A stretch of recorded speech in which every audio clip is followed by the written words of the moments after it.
Subhanahu wa ta'ala. Alhamdulillah, pada kesempatan pagi menjelang siang ini kita bisa hadir kembali di majelis ilmu, majelis zikir, majelis silaturahim. Mudah-mudahan hadirnya kita dicatat sebagai amal soleh, sebagai ibadah oleh Allah Subhanahu wa ta'ala. Amin ya rabbal alamin. Bapak Ibu hadirin jamaah yang dimuliakan Allah, alhamdulillah ini sudah melewati paruh kedua bulan Sya'ban. Artinya tidak ada 20 hari lagi kita masuk bulan Ramadan. Bulan yang disifati sebagai syahrul ummati, bulannya kita. Bulannya umat Rasulullah sallallahu alaihi wasallam. Mudah-mudahan kita bisa hadir di bulan Ramadan, bisa melaksanakan ibadah dengan baik, menikmati hidangan-hidangan Ramadan dari Allah Subhanahu wa ta'ala. Amin ya rabbal alamin. Bapak Ibu hadirin jamaah yang dimuliakan Allah, kita lanjutkan kajian tafsir Al-Qur'an. Sekarang ayat yang ke-48 surat Al-Baqarah. Di ayat yang kemarin itu menjelaskan tentang kaum Bani Israel. Bani Israel adalah satu komunitas, satu gen keturunan dari Yakub bin Ishak bin Ibrahim alaihissalatu wassalam. Jadi ini adalah satu generasi dari keturunan Nabiullah Ibrahim yang disifati oleh Allah, Anni faddaltukum 'alal 'alamin. Kata Allah, aku memberikan keutamaan Bani Israel itu di zaman dulu 'alal 'alamin dibandingkan dengan komunitas yang lain. Itu salah satu kelebihan dari kaum Bani Israel. Tetapi ternyata kelebihan itu malah justru menjadikan orang atau Bani Israel menjadi sombong. Nah, ini penyakit gawan bayinya manusia. Orang itu kalau diberikan fadl, keutamaan itu seringkali melenakan. Jadi diberikan ilmu banyak, ya seringkali kemudian merasa pintar sendiri. Diberikan harta seringkali menjadikan sombong. Diberikan kedudukan juga sama. Artinya apa? Kelebihan-kelebihan itu seringkali melenakan. Termasuk kelebihan yang Allah berikan kepada kaum Bani Israel. Makanya kemudian kaum ini dilaknat oleh Allah Subhanahu wa ta'ala. Yang paling besar daripada kebencian Allah terhadap Bani Israel atas kesombongan mereka adalah mereka tidak mau menerima tentang Nabi Muhammad SAW sebagai Nabi dan Rasul utusan Allah. Ini kesalahan dan dosa besar dari Bani Israel. Jadi yang menyebabkan Bani Israel itu kemudian dicap sebagai ghairil maghdubi alaihim waladdallin. Itu karena mereka tidak menerima risalah yang dibawa oleh baginda Rasulullah SAW. Kemudian di ayat yang ke-48 ini, wattaqu, kata Allah Subhanahu wa ta'ala, dan takwalah kalian semua, takutlah kalian. Kita hendaknya punya sifat kewaspadaan diri, kata Allah. Takutlah yauman, atas hari atau pada hari, la tajzi nafsun an nafsin syai'a. Yang hari itu la tajzi nafsun, seorang tidak bisa membela, seorang tidak bisa memberikan manfaat apa-apa, an nafsin, dari orang lain, syai'an, apapun. Jadi saat itu kata Allah, takutlah pada hari di mana hari itu tidak ada lagi pertolongan, tidak ada lagi saling membantu. Bahkan antara anak dengan orang tuanya sudah tidak bisa lagi memberikan manfaat apa-apa. orang tua terhadap anaknya juga sama, guru terhadap muridnya juga sama. Jadi apapun itu disifati, yaitu yaumul kiamah, hari kiamat itu disifati hari la tajzi nafsun an nafsin syai'a, yang pada waktu itu sudah tidak ada lagi manfaat apa-apa untuk orang lain. Wala yuqbalu minha syafa'ah, wala yuqbalu, dan juga tidak diterima lagi syafa'atun, syafaat pertolongan. Bapak Ibu hadirin jamaah yang dimuliakan Allah, bahwa ayat ini itu menunjukkan bahwa hari kiamat nanti sudah tidak ada lagi syafaat, sudah tidak ada lagi pertolongan. Yang ada adalah mengandalkan amalnya diri sendiri. Ayat ini sebetulnya adalah ayat-ayat yang sifatnya hakikat. Jadi kita jangan terkecoh kemudian menggunakan ayat ini untuk menafikan syafaat, untuk tidak percaya terhadap syafaat. Ini salah besar. Jadi syafaat itu ada, termasuk syafaatul uzma Rasulullah SAW ada. Tapi ayat ini saya katakan, para ulama menjelaskan bahwasanya ayat ini adalah ayat-ayat hakikat. Seperti misalnya ayat hakikat itu kita membaca Fatihah, itu kan kita mengucapkan iyyaka na'budu wa iyyaka nasta'in, bahwa kita berikrar kepada Allah, iyyaka na'budu, hanya kepada Engkaulah kami menyembah, wa iyyaka nasta'in, dan hanya kepada Engkaulah kami memohon pertolongan. Ini adalah ayat hakikat. Jangan kemudian ayat hakikat ini dipakai untuk menghukumi syariat. Kalau untuk menghukumi syariat, misalnya gini, kita sudah berjanji hanya kepadamu ya Allah kami minta pertolongan. Kemudian ketika kita minta tolong sama orang, misalnya suami minta tolong sama istri, istri minta tolong sama suami, itu berarti menyalahi janji kita kepada Allah Subhanahu wa ta'ala. Makanya harus dibedakan mana ayat-ayat yang sifatnya hakikat, mana ayat-ayat yang sifatnya syariat. Jangan ayat-ayat hakikat kemudian untuk memvonis menghukumi syariat. Ini nanti jadi kacau. Misalnya tadi menghukumi kita nggak boleh minta tolong sama makhluk, karena Allah sudah mengatakan dalam Fatihah, iyyaka na'budu wa iyyaka nasta'in, kita hanya memohon pertolongan kepada Allah. Berarti kalau kita minta tolong sama orang lain, menyalahi janji kita. Kita sakit minta tolong sama dokter, itu secara hakikat itu menyalahi janji kita, menyalahi ucapan kita iyyaka nasta'in. Makanya alhamdulillah Allah ngasih ayat syariat. Ayat syariatnya apa? Ayat syariatnya Allah sampaikan, ta'awanu 'alal birri wat taqwa wa la ta'awanu 'alal ismi wal udwan. Jadi ini ayat syariat. Kata Allah ta'awanu,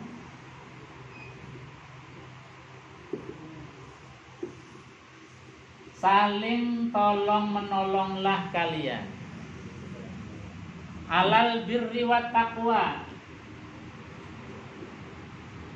atas dasar kebaikan, wat taqwa, dan takwa. Jadi kalau kita saling minta tolong, saling membantu atas dasar kebaikan, atas dasar takwa, itu masih dalam ranah yang dibolehkan. Tidak menyalahi janji kita iyyaka nasta'in. Jadi harus dipahami dulu. Kadang-kadang orang memahami ayat hakikat untuk menghukumi syariat. Makanya kemudian bisa jadi salah ketika yang dijadikan alasan itu ayat hakikat. Misalnya tadi, kita nggak boleh minta tolong sama orang, syirik hukumnya. Karena apa? Kita sudah janji, iya kanas ta'in, hanya kepada engkau. Artinya kalau kita minta tolong sama yang lain kan menyalahi janji. Nah, ini makanya harus dibedakan, ditempatkan yang proporsional. Jadi mana ayat-ayat yang hakikat, mana ayat-ayat yang syariat. Dan ketika kita memahami ayat syariat ini, jangan berhenti di ayat syariat, tapi harus dikembalikan lagi kepada ayat hakikat. Misalnya apa? Ta'awanu 'alal birri wat taqwa, bertolong menolonglah kalian atas dasar kebaikan dan takwa. Kita minta tolong sama suami, sama istri, ketika kendaraan kita itu rusak, minta tolong sama bengkel. Ketika kita sakit, minta tolong pada dokter untuk mendiagnosa dan lain sebagainya. Jangan berhenti di situ, tapi yakinilah bahwa pertolongan yang kita dapatkan dari orang lain, dari istri, dari suami, dari bengkel, dari dokter, itu semuanya adalah pertolongannya Allah Subhanahu wa Ta'ala. Jadi begitu, memahami porsi ayat itu sesuai dengan teksnya, kontekstualnya. Jadi kalau memahami ayat kemudian ayat hakikat untuk menghukumi syariat, maka akan jadi salah kaprah. Jadi seperti tadi, kita nggak boleh minta tolong sama dokter, kita nggak boleh minta tolong sama bengkel, kita nggak boleh minta tolong sama orang lain. Iya, tidak boleh. Tapi Allah memberikan kebolehan dengan syarat dalam kerangka kebaikan dan dalam kerangka ketakwaan. Tapi ini pun harus dikembalikan kepada ayat hakikat, bahwa semua pertolongan yang kita dapatkan dari makhluk itu sebetulnya adalah pertolongan dari Allah Subhanahu wa Ta'ala. Nah, persis seperti ayat yang kita bahas. Jadi di dalam ayat ini adalah ayat yang hakikat yang Allah sampaikan, bahwa wattaqu, takutlah kalian, bertakwalah kalian, yauman, pada hari di mana la tajzi nafsun an nafsin syai'a, yang sudah tidak ada lagi saling tolong menolong, saling membela, wala syafa'ah, dan saat itu juga tidak ada lagi syafaat pertolongan. Tapi ini ayat hakikat, hakikatnya demikian. Tapi Allah Subhanahu wa Ta'ala memberikan beberapa keterangan-keterangan syariat. Misalnya baginda Rasulullah sallallahu alaihi wasallam itu diberikan hak syafaat, diberikan hak pertolongan. Dalam berbagai hadis Rasulullah sallallahu alaihi wasallam itu Nabi bersabda dalam sebuah hadisnya, syafaati li ahlil kabair min ummati. Ini sudah syafaat yang paling mentok. Kata Nabi SAW, syafaatku itu li ahlil kabair, untuk atau bahkan menjangkau untuk orang-orang yang pendosa besar, kata min ummati, dari umatku. Jadi orang-orang yang punya dosa besar, bermaksiat dengan skala dosa yang besar, min ahlil kabair, itu saja masih dapat syafaatnya Rasulullah SAW. Jadi hadis ini tidak bertentangan dengan tadi, karena ayat tadi ayat hakikat. Jadi memang hakikatnya sudah tidak ada pertolongan, kecuali memang ada Allah berikan hak-hak tertentu kepada misalnya Rasulullah SAW, atau kepada dalam hadis-hadis banyak. Misalnya orang yang hafal Al-Quran itu nanti akan memberikan syafaat kepada orang tuanya. Jadi memberikan pertolongan kepada orang tuanya. Itu kan beberapa keterangan-keterangan. Artinya apa? bahwa keterangan-keterangan tentang syafaat itu tidak bertolak belakang atau tidak bertentangan dengan ayat ini yang dikatakan oleh Allah bahwa hari itu, hari kiamat, tidak ada lagi pertolongan dan tidak ada lagi syafaat. Jadi nanti kalau misalnya kita dengar ada orang yang menggunakan ayat ini untuk tadi menolak syafaat, berarti orang ini tidak bisa membedakan mana ayat yang hakikat, mana ayat yang syariat. Berarti kalau ini Pak, sholawat dan salam kita tujukan pada nanti kita nantikan. Nampaknya pada yaumul akhir itu gimana Pak? Ya tadi Nabi SAW itu diberikan hak syafaat. Dalam sebuah hadis Rasulullah SAW itu kata Nabi, likulli nabiyyin da'watun mustajabah. Setiap nabi itu dikasih hak istimewa doa yang mustajab. Fata'jala kullu nabiyyin da'watuh. Maka semua nabi itu menggunakan hak istimewanya itu disegerakan di dunia. Kata Nabi SAW, semua nabi hak istimewanya dipakai di dunia. Wa inni akhta'tu da'wati li ummati yaumal qiyamah.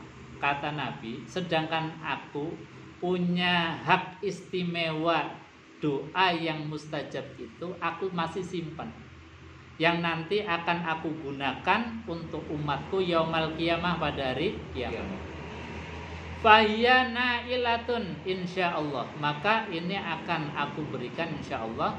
Man mata min ummati, barang siapa yang meninggal dari umatku, la yusyrik billahi syai'an, yang tidak menyekutukan Allah Subhanahu wa ta'ala. Jadi syaratnya kalau kita pengen mendapatkan syafaat dari Rasulullah, meninggal dalam keadaan husnul khotimah, meninggal dalam keadaan lisan mengucapkan kalimat tauhid la ilaha illallah Muhammadur Rasulullah, insyaallah dapat syafaat. Dan Nabi SAW diberikan hak syafaat ini juga nggak gratis. Nabi SAW itu diperintah, wa minal laili fatahajjat bihi nafilatan lak asa ayyab'atsa rabbuka maqamam mahmuda. Wa minal laili, dan di sepertiga malam atau di sebagian malam, fatahajjat bihi nafilatan lak, maka bertahajudlah di malam itu, nafilah sebagai sholat sunnah laka bagimu. Tapi Nabi SAW tahajud itu wajib, karena tadi Nabi diberikan hak istimewa syafaat. Salah satu syaratnya Allah mewajibkan Rasulullah SAW untuk qiyamul lail, untuk tahajud. Jadi tahajud bagi Rasulullah itu wajib. Karena apa? Karena Rasulullah itu nanti akan diberikan hak syafaat untuk umat, termasuk untuk umat yang min ahlil kabair, yang ahli dosa besar. Jadi kalau kayak kita itu insya Allah ya pasti diberikan syafaat oleh Rasulullah Sallallahu Alaihi Wasallam. Kalimat tidak ada lagi syafaat pada tadi Pak. Kalimat itu gimana dengan yang Rasulullah memberikan syafaat itu, padahal tidak ada lagi syafaat. Ya, makanya ini adalah ayat hakikat. Hakikatnya memang sudah tidak ada lagi apapun, pertolongan, syafaat atau saling bantu sudah tidak ada lagi. Tapi kemudian Allah kasih syariat, ayat-ayat syariat, keterangan syariat bahwa ada hak-hak prerogatif Allah yang diberikan kepada Rasulullah Sallallahu Alaihi Wasallam, sehingga kemudian dipahami oleh para ulama, meskipun di akhirat itu tidak ada lagi syafaat, tapi tetap ada syafaat dari Rasulullah Sallallahu Alaihi Wasallam. Jadi ini dipahami bahwa syafaatnya Rasulullah Sallallahu Alaihi Wasallam adalah syafaat dari Allah. Dalam hadis yang lain misalnya disebutkan oleh Rasulullah sallallahu alaihi wasallam bahwasanya sab'atun yudhilluhumullah yauma la dhillu illa yauma la dhilla illa dhillu. Kata Rasulullah sallallahu alaihi wasallam, ada 7 golongan orang yang akan mendapatkan perlindungan, akan mendapatkan apa namanya kalau sekarang itu ya asuransi gitu. Jadi perlindungan dari Allah, yaumala yuzilluhu illa zilluh, yang tidak ada perlindungan kecuali perlindungan dari Allah Subhanahu wa taala. Nah, salah satu preminya untuk mendapatkan perlindungan dari Allah, naungan dari Allah Subhanahu wa taala adalah satu imamul adil. Kalau kita jadi pemimpin yang adil. Kemudian di antara yang 7 itu adalah rajulun qalbuhu mu'allaqun fil masajid. Orang yang hatinya punya keterkaitan dengan masjid. Orang yang hatinya punya kerinduan terhadap masjid. Jadi orang yang hatinya itu kalau misalnya sholat nggak di masjid, rasanya ada yang kurang. Kalau sehari nggak ke masjid, rasanya kok gelisah. Nah, itu berarti orang yang sudah dicap dalam hatinya rajulun qalbuhu mu'allaqun bil masajid. Orang yang hatinya sudah terpaut. Kalau kita sudah punya hati yang demikian, itu berarti kita sudah mendapatkan satu tiket orang yang mendapatkan perlindungan dari Allah. Tadi syafaat dari Allah Subhanahu wa taala. Nah, kalau ini adalah perlindungan syafaat yang kita lakukan di dunia ini.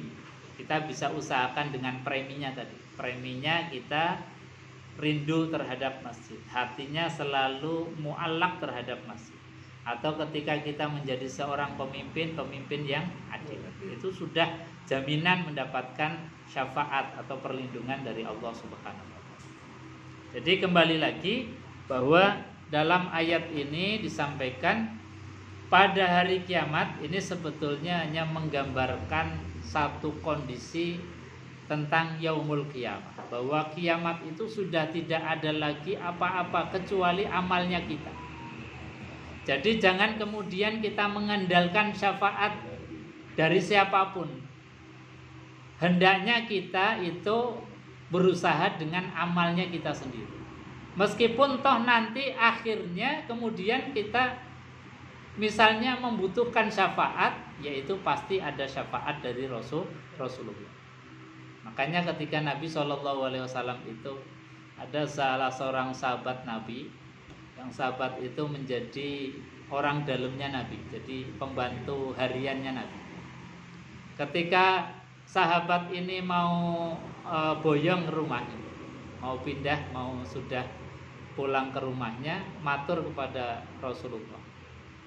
Kemudian Rasulullah SAW itu menyampaikan, kamu mau boyongan, kira-kira mau minta apa terhadap saya? Maka si pembantu ini kemudian minta waktu untuk mikir, kira-kira mau minta apa kepada Rasulullah. Setelah 3 hari kemudian ditanya lagi oleh Rasulullah, apakah sudah memikirkan, sudah nemu kira-kira mau minta apa, katanya. Kemudian sahabat tadi mengatakan bahwa ya Rasulullah, izinkanlah saya meminta nanti di akhirat saya diizinkan untuk bersamamu di surganya Allah Subhanahu wa taala. Maka Nabi sallallahu alaihi wasallam mengatakan bahwasanya ini idemu atau diajari oleh orang lain. Karena namanya pembantu biasanya kan pikirannya nggak sampai ke sana. Tapi ternyata pikirannya ini luar biasa. Tidak mau dunia tapi inginnya membersamai Rasulullah di surga. Maka apa kata Rasulullah SAW? Kalau memang demikian yang engkau minta, maka kata Rasulullah SAW, bantu aku biaksaris sujud. Bantu aku untuk mensyafaatimu dengan cara memperbanyak sujud. Jadi di antara kita ikhtiar untuk mendapatkan syafaatnya Rasulullah, ya kita berusaha semaksimal mungkin di dunia ini untuk beribadah. Jangan kemudian hanya mengandalkan nanti aja kan ada syafaatnya Rasulullah. Nanti mesake Rasulullah. Masuk surganya nunggu kita. Jadi Nabi SAW yang memang punya sifat yang yang azizun alaihi ma anittum harisun alaikum bil mu'minin. Itu sampai segitunya. Yang Nabi nggak punya dosa tapi beliau bisa-bisa kemudian masuk surganya terakhir. Karena apa? Karena mensyafaati menolong kita-kita ini yang ahli maksiat, ahli dosa. Maka supaya kita tadi sudah diberikan pertolongan oleh Rasulullah, supaya Rasulullah nggak repot-repot banget, kata Nabi, bantu aku bi aksari sujud, dengan memperbanyak sujud. Maka insya Allah dengan kita memperbanyak sujud itu bagian dari tiket syafaatnya Rasulullah SAW. Bapak Ibu hadirin jemaah yang dimuliakan Allah, sekali lagi bahwa ayat ini adalah satu penggambaran tentang yaumul qiyamah yang pada hari itu sudah tidak ada lagi apa-apa pertolongan selain daripada pertolongan Allah Subhanahu wa ta'ala. Wala yu'khadhu minha, kata Allah, wala yu'khadhu minha adlun, dan sudah tidak ada lagi tebusan, sudah tidak ada lagi kafarat. Kalau di dunia ini kita masih ada kafaratnya. Kitab salah masih ditutupi oleh Allah kesalahan kita. Itu namanya kafarat. Orang berdosa, orang bermaksiat masih ditutupi Allah. Itu namanya kafarat. Tapi kalau di akhirat nanti betul-betul wala yu'khadhu minha adlun. Sudah tidak ada lagi tebusan apapun. Kita punya harta sebanyak apapun sudah nggak bisa lagi, sudah nggak ngefek lagi. Semua harta kita sodakohkan pun sudah tidak ada manfaatnya lagi. Maka kemudian gambaran akhirat itu semuanya ditelanjangi. Ditelanjangi artinya semua aurat kita, semua perbuatan kita itu ditampilkan dengan sangat jelas, sangat nyata. Jadi orang yang dosa mencuri, ya dosa mencurinya itu diperlihatkan. Slide filmnya kita, kemudian gambaran kita menzolimi, mencuri orang lain, berbuat dosa itu ditampilkan semua. Jadi tidak ada satupun yang tersisa, yang terlewatkan. Ini yang dimaksud dengan wala yuqbalu minha syafa'ah wala yu'khadhu minha adlun. Sebanyak apapun harta kita sudah tidak bisa lagi menutup dari aib-aib kita. Kalau di dunia ini masih mungkin. Jadi kita punya aib, mungkin kalau orang itu kemudian dikasih uang diem, itu ya jadi tertutup kita. Atau kita mungkin punya satu masalah, kemudian dengan harta kita bisa menutup masalah itu. Tapi nanti di akhirat wala yu'khadhu minha. Jadi sudah tidak ada lagi tebusan-tebusan. Wala hum yunsurun, dan gambaran hari kiamat itu, hari akhirat itu wala hum yunsurun. Sudah tidak ada lagi bagi mereka yunsurun, penolong-penolong apapun. Ini hakikatnya memang demikian. Jadi sekali lagi hakikat daripada yaumul qiyamah, hakikat hari akhirat itu sudah tidak ada lagi apapun kecuali amal yang pernah kita kerjakan di dunia. Makanya syafaatnya Rasulullah itu juga bergaransi atau punya syarat. Ada syaratnya. Syaratnya apa? Syaratnya tadi kata Rasulullah SAW, man mata min ummati la yusyrik billah syai'an. Orang yang meninggal dunia dari umatku yang tidak menyekutukan Allah dengan apapun, itu akan mendapatkan jaminan syafaat. Ini kuncinya. Jadi sekali lagi bahwa bukan berarti ayat ini menafikan syafaat, tidak. ayat ini hanya menjelaskan hakikat hari kiamat itu memang sudah tidak ada lagi pertolongan apapun. Makanya orang kafir itu ya sudah tidak ada lagi pertolongan apapun. Karena apa? Karena dia meninggalnya tidak membawa la ilaha illallah. Jadi syafaat itu akan berlaku manakala ada la ilaha illallah sebagai passwordnya, sebagai kuncinya, sebagai ya kita mendapatkan garansi dari Allah itu kalau kita punya la ilaha illallah Muhammadur Rasulullah, maka jaminannya dakhalal jannah, akan masuk ke dalam surga. Makanya kalimat itu kalimat yang sakti luar biasa. Jadi kalimat tauhid, kalimat la ilaha illallah itu disifati kalimatu haqqin 'alaiha nahya wa 'alaiha namut wa biha nub'ats. Jadi dengan kalimat itu nahya kita itu dihidupkan. Dengan kalimat la ilaha illallah kita juga diwafatkan. Dengan kalimat la ilaha illallah juga kita nub'ats, dibangkitkan lagi oleh Allah Subhanahu wa taala. Jadi kalimat itu memang luar biasa sakral. Saking sakralnya maka disifati sebagai kalimatu haqqin, kalimat yang kebenarannya absolut. Absolut itu ya tidak bisa dibantahkan dengan apapun perilaku sosial kita. Jadi perilaku sosial kita misalnya pernah berzina, pernah mencuri, pernah korupsi, pernah menzolimi, membunuh orang sekalipun tidak bisa membatalkan kalimatu haqqin, kalimat kebenaran yang absolut, yaitu kebenaran la ilaha illallah Muhammadur Rasulullah. Ini kalimat yang luar biasa. Makanya kalimat itu betul-betul harus kita pegangi. Kalimat yang dengan lisan kita itu kemudian terucap, dengan hati kita percaya, dengan perbuatan kita mengindikasikan ada la ilaha illallah Muhammadur Rasulullah.